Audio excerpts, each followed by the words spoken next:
우리나라 전통 미술에는 관수도라는 장르의 그림이 있습니다. 물을 바라본다는 그런 의미의 그림이죠. 조선시대의 선비들은 물처럼 사는 것을 가장 좋은 삶이라고 생각했습니다. 그런 그림 중에 제일 유명한 것은 그 조선시대 회화의 첫 장을 장식하는 강희안의 고사 관수도라는 그림이 있습니다. 그 노인이 물을 바라보는 그런 그림인데, 관수도의 생각을 현대적인 시각으로 재해석해서 주목받고 있는 작가 김경렬 선생님이십니다. 안녕하세요. 네, 반갑습니다. 네, 선생님 그림을 보면은 우선 굉장히 잘 그렸어요. 네. 워낙 그 그림을 그 묘사력이 특출한 작가로 많이 알려져 있는데, 어떤 생각으로 이런 주제를 지금 선택하게 되셨나요? 일단 우리가 보이는 물밑 전경을 통해서 우리의 삶을 얘기하는 것입니다. 네. 근데 물밑 전경을 잘 파악해 보면, 관찰해 보면 우리의 삶의 모습이 담겨 있는 걸 느낄 수가 있어요. 그거는 마치 우리가 등산을 해서 산꼭대기에서 우리 도시를 내려다볼 때 우리 모여 삶이 너무 이렇게 확연하게 보이죠. 네. 그러한 상황을 이 물속에 비유해서 네. 우리의 삶의 얘기를 표현하고자 한 겁니다. 네. 풍경을 통해서 네. 우리 삶의 얘기를 하는 게 상당히 힘듭니다. 왜냐하면 그렇죠. 아무리 잘 그려도, 아무리 자기 생각을 풍경 속에 이입을 시킨다고 해도 사실적인 풍경화는 네. 잘 그린 풍경화를 넘어가지 못해요. 네. 그래서 저는 그 한계를 한번 극복해보고자 선택한 것이 이 물속입니다. 그럼 이 풍경들이 실제 있는 풍경인가요? 아니면 그 머릿속에, 작가님 머릿속에 있는 풍경인가요? 네.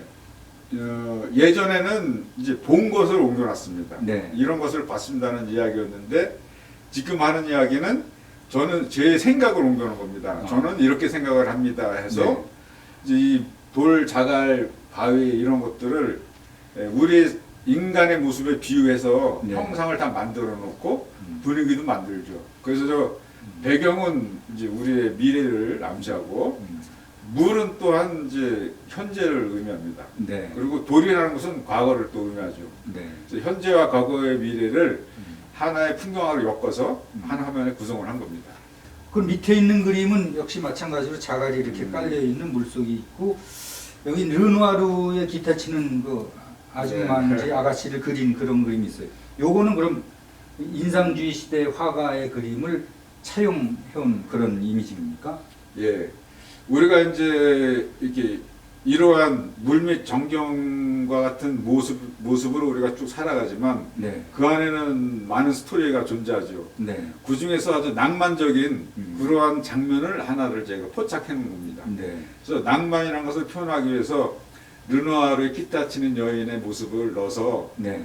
그 야상곡이라는 주제로 저 나름대로의 분위기를 만들어 본 겁니다. 근데 제가 주목하고 싶은 것은 물속에 저렇게 맑은 느낌의 그 깨끗한 네. 물 이미지란 말이에요. 이런 것이 제가 서두에도 말씀드렸듯이 그 조선시대의 선비의 어떤 그 맑은 세계, 이런 것을 상징하는 것이 아닌가 하는 생각이 드는데 어떻습니까? 그런 생각을 가지셨나요? 예, 맑음을 표현하는 게 핵심입니다. 네. 근데 맑은 물은 물을 그리는 게 아니고, 맑음이라는 것은 아무것도 없는 그 자체거든요. 그렇죠. 그래서 물밑에 모래 자갈은 그냥 놔두고 하늘이 비친 모습을 그림자로 투영함으로 인해서 맑음이 더 살아나죠. 그러니까 네. 맑다는 것은 손은 안 댄 것, 네. 순수함 그 자체를 의미합니다. 저쪽에 있는 그림 좀 색다른데 한번 볼까요? 네. 자, 네. 이 그림은 지금 네. 그 시리즈 중에 하나인가요, 그럼? 예, 이건 사계절 중에 이제 가을을 연출시킨 겁니다. 네. 여기서 보면은 거대한 그 나무가, 실제 있는 풍경 같은 속에 나무가 있겠죠. 소녀가 이렇게 앉아서 나무를 바라보고 있는데 어떤 생각을 좀 표현하신 건가요? 예, 나무의 생태를 파악해 보면 우리 삶이랑 너무 흡사하다는 걸 알 수 있습니다.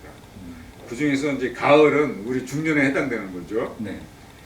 중년이라는 것은 모든 걸 잃어버리는 시대가 아니고 다음을 위해서 갖고 있던 것을 버리는 시대라고 봅니다. 네. 버리는 계절인데, 나무는 겨울을 맞이하기 위해서 가을에 갖고 있는 걸 다 버리는 겁니다. 그래야지 겨울 내내 뿌리에서 자연분을 흡수할 수 있는 에너지가 생겨요.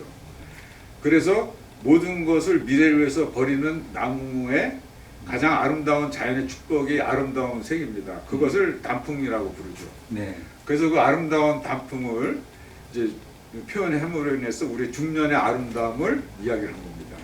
여기 자세히 보면은 이걸 붓으로 일일이 다 그린 것 같지가 않아요. 이게 네. 약간 그 거칠게도 보이는데 아주 사실적으로 보인단 말입니다. 어떻게 이렇게 이런 표현을 하십니까? 네, 이제 이게 붓을 이용해서 묘사를 하면 사진같이 아주 잘 그린 그림은 되지만 예. 저 나무가 지니고 있는 에너지를 표현하기가 힘듭니다. 왜냐하면 묘사의 시선이 뺏겨서 잘 그린 나무이지 네. 살아있는 나무가 되기 힘듭니다. 네. 그래서 나무에 지니고 있는 에너지를 부각시키기 위해서 저 나름대로의 그리는 방법이 따로 있죠. 이게 뭡니까 이게? 네, 이게 우리가 물감 개는 팔레트입니다. 팔레트가 이렇게 되나요? 예, 팔렛이 이 처음에 얇았던 건데 어. 계속 물감이 쌓아 올라가면서 이제 축적이 된 겁니다. 이게 층층이 이렇게 쭉 올라와서 이만큼 층을 만들었다는 거죠. 물감 네, 덩어리가. 예, 그렇습니다. 얼마나 된 겁니까 시간이? 이게 한 40년 정도 된 겁니다. 결국은 김경률 작가의 그 노력에 결실이 이렇게 만들어진 거네요. 예, 그러니까 처음 그림을 그리기 시작할 때부터 계속 썼던 거기 때문에 이게 이제 여태까지 계속 쌓아 올라고 앞으로도 계속 갈 거죠. 제가 쓰는 붓이 주로 이겁니다. 일반적인 붓도 사용하지만 롤러요? 예, 제가 이거는 이제 지금 나무를 그리는 거지만 물속 그림이나 같은 방법입니다. 네. 요 질감을 표현하기 위해서 롤러를 어떻게 쓰느냐를 제가 네. 보여드리겠습니다. 네. 일반 우리 물감 개는 거랑 똑같이 기름을 묻혀서 제가 내고자 하는 색을 묻혀서 자 이렇게 해서 이제 여기서 나무가 쭉 내려오면 재미가 없으니까 옹이를 이렇게 그려 나갈 겁니다. 네. 그래서 그 옹이는 이런 식으로 이렇게 옹이를 줘요. 그래서 이렇게 묘사를 하는 거죠. 그 다음에 나무까지는 네.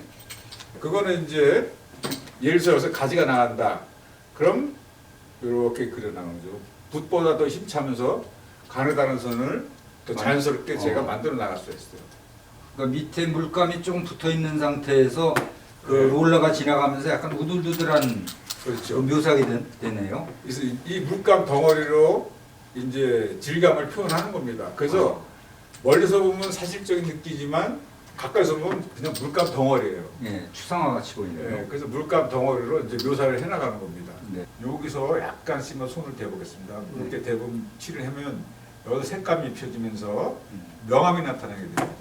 그래서 더 어두운 부분은 더 어둡게 이러한 상태로 이제 명암을 나타낸 다음에 네. 이제 전체적인 톤을 나타냅니다.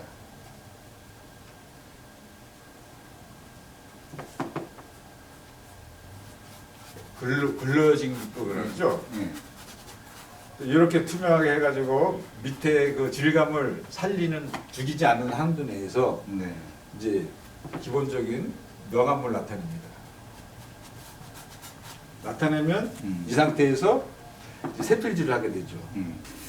자 이제 아주 가는 세필로 네. 이제 실제로 표면을 묘사해가는 과정입니다. 네. 근데 이 나무 표면은 롤러질로 이미 물감이 이렇게 만들어져 있기 때문에 여기서 보이는 상황대로 따라만 그리면 됩니다. 그 이제 나무에 결이 있으니까 이 굴곡을 이렇게 묘사를 하고 결국은 이제 그 나무를 오래 관찰하고 오랜 그 숙련 기간을 통해서 네. 이미 머릿속에 나무의 그 느낌 이런 것들이 다 들어와 있는 상태에서 그려지는 거네요. 그렇죠. 그래서 이제 이거를 나무의 형상을 굳이 보지 않더라도 네. 제가 스스로 만들어 나갈 수 있는 방법이 이런 방법입니다. 네. 오늘 김경렬 선생님 작업실에 와서 제작 과정까지 이렇게 살펴봤습니다. 아마 그 조선 시대의 그 올바른 선비의 생각을 갖고 살아갔던 그 선비의 정신 세계를 그려낸다면은 김경렬 선생의 그 물속 같은 그런 분위기가 아닐까 하는 생각을 갖게 됩니다. 오늘 그 시범도 보여주셨는데 오늘 어떠셨어요? 오늘 아주 여러모로 즐거웠습니다. 그리고 풍경화가 일반적인 그 예쁜 풍경화보다는 의미 있는 풍경화가 필요하다고 생각이 들어요. 그래서 잘 그려진 풍경화보다는 뭔가 삶의 얘기를 하고자 할 수 있는 그런 풍경, 이런 걸 위해서 제 노력을 하고 있습니다. 그래서 거기에 관한 저의 생각이 전달이 잘 되었으면 하는 바람을 갖고 있습니다. 예, 오늘 그 맑은 풍경의 정신 세계 네. 이런 걸 보여주신 김경렬 선생님 대단히 고마웠습니다. 고맙습니다.